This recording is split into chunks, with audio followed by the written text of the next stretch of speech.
Hi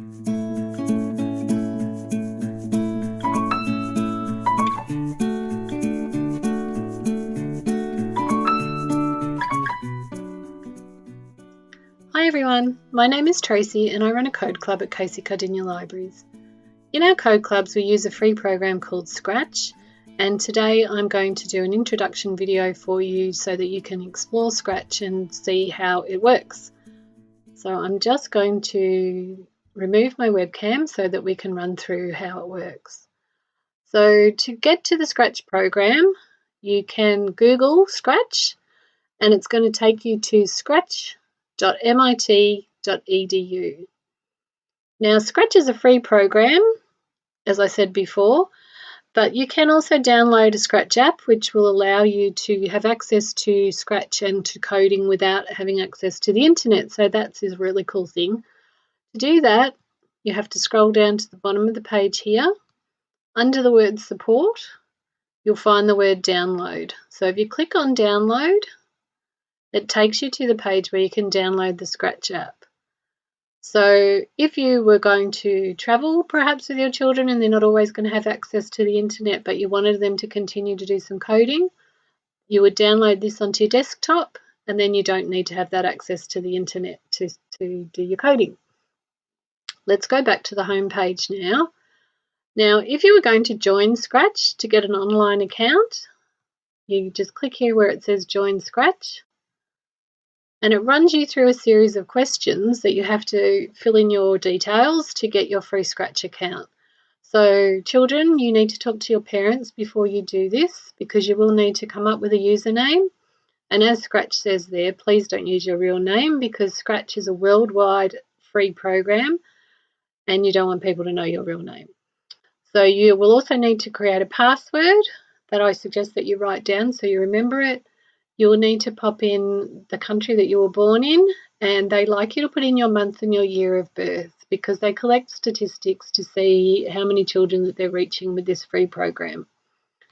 So at the end of all that, you will need to put in an email address as well.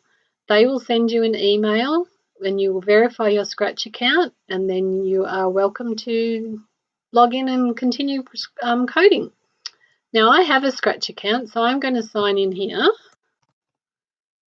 with my username and my password, and I've popped those in, so now I'm going to click on sign in. So that takes you through to the Scratch program. So as you can see by my username up here in the top corner, I have logged in. Now to create a new program, we're going to click over here on the word create. Now that is going to take us through to the project page. And here we are. So let's have a look at a couple more things before we do some coding. So the little world globe up here next to the word Scratch is where you can select a different language to do your Scratch in if you would like to. So if English is not your first language, or you would feel more comfortable coding in a different language, you can have a look through the languages there and see if they've got your language. So I'm going to stick with English because I don't actually know any other languages.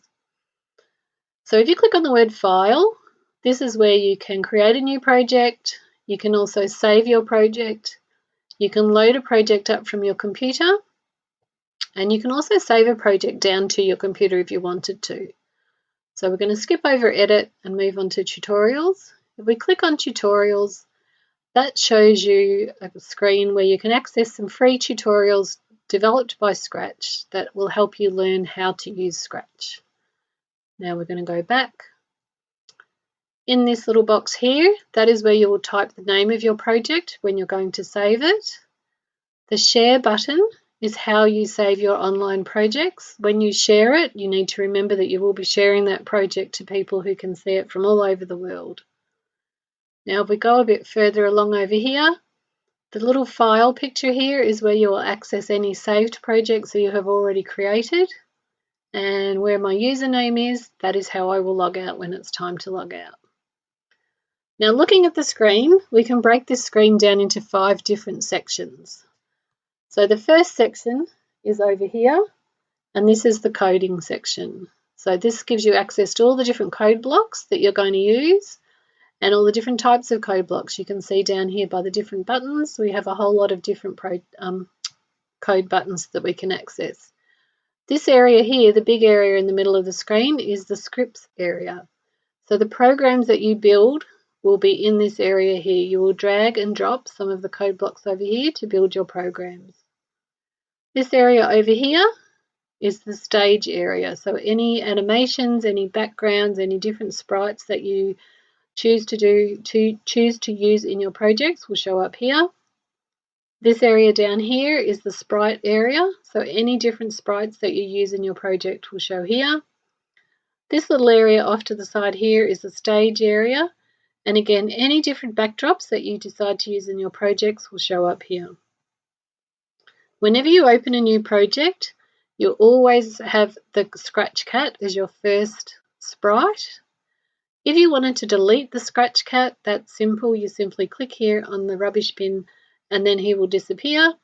And to select a new sprite, you come over here to choose a sprite. So for today's exercise, we're just going to use the Scratch Cat because I'm just giving you a quick introduction to the Scratch program. So we've got a whole lot of different blocks here, the code blocks. So we're going to have a quick run through what some of those are. The blue blocks are what we call motion blocks. These blocks will make your sprites move, turn, glide, or point in different directions. The purple blocks are what we call looks blocks. Those blocks are going to change the way that your sprite appears. For example, you can use them to add speech bubbles to your sprites and make your sprites say something. You can change the costumes on your sprites. You can change the size of your sprites. So the next one down, the pink blocks, they're the sound blocks. So these blocks are going to let you add sound effects to your projects. The yellow blocks are the events blocks. You'll notice that these blocks are a little bit different to the other blocks in that they have a little domed top on each block. That is because they sit at the top of your coding, and they are the ones that make the code run. So the orange blocks are what we call control blocks. So these blocks will allow you to put in loops, stops, pauses, and to make clones of your sprites. And if you make clones, that can be really useful when you're playing games. The turquoise blocks, or the light blue blocks, are what we call sensing blocks. These blocks, well, they check what your sprites are doing. They're pointed at both ends, or they have little rounded ends, because often we will actually pop these blocks inside another block. So, and those blocks are commonly, the green blocks are what we call operator blocks. So the operator blocks are blocks that they perform calculations for you sometimes, and we will use those often with a sensing block popped inside them. So the dark orange blocks are what we call variable blocks. So variable blocks will allow you to build a timer, or they will allow you to keep a score in your games. So they're very handy to have. And the my blocks, the dark pink ones, well, they allow you to create your own block. So if you had a specific function you wanted a block to do, you might create your own block. But you're probably not going to do that until you're a little bit further along with your coding. So what we're going to do now is we're going to add a little bit of code to the Scratch Cat. So to start off with, I want you to click on the yellow events button, and then I want you to click and drag over the when the green flag is clicked block. This is going to start our code. So when the green flag is clicked, here's the green flag over here, that's the go, and the red button is to stop your code. Now we're going to click on the blue motion code button, and we're going to drag over the move 10 steps block. So now when you click on the green flag to test it out, I want you all to have a go. Click, and you'll notice that my cat moves, but he only moves a very little bit because he's only moving 10 pixels.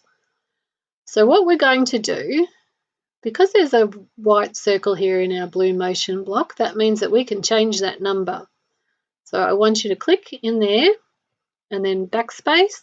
Now I'm going to type in 50. I'm going to get my cat to move 50 steps. So I'm going to click on the green flag now to test it out. and off he goes across the page. To move your sprite back, you simply click, hold down and bring him back. So let's add some more code to him. So click on the purple looks button, and I want you to click and drag over the very top one that says say hello for 2 seconds. Now, something I'm going to point out to you now is that when you do your coding, your code is what we call a script. And that script always runs from the top to the bottom in order. So what our code is telling us now is that when we click the green flag, our sprite is going to move 50 steps, and then he's going to say hello for 2 seconds. So let's test that out.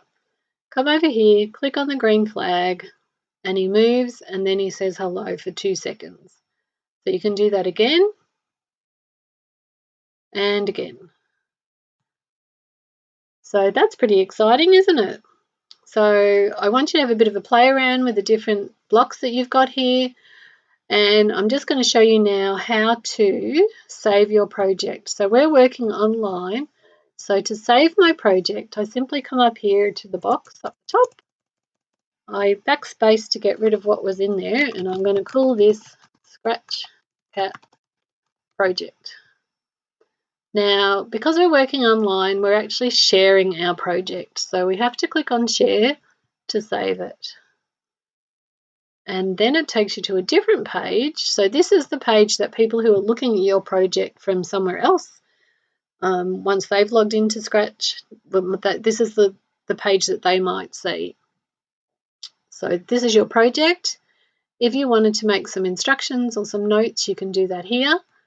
So you can look inside your project, and this is how people can see the different types of code that you have used to create your project. So if we click on See Inside, it actually takes us back to the project page so we can see the code that we've added here. Now, what I'm going to show you now is because we have saved that, if I come over here and I click on my little file picture here, it actually says it's going to leave the site, but it takes us and it shows us all the different projects that I've done under this login. So the Scratch Cat project was last modified about a minute ago, so that's the one that we've just done.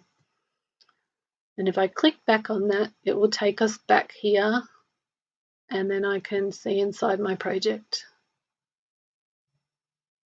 So there's a little bit of toing and froing there with the saving the project, but you will get used to it once you get going with it. So now to log out of Scratch, because that's enough for today, I'm going to click over here and then I can sign out. But before I sign out, I will just let you know that we are going to create some more videos for you to watch. We're going to work through the Code Club Australia projects and create videos of them so that you can code along with us at home. Thank you.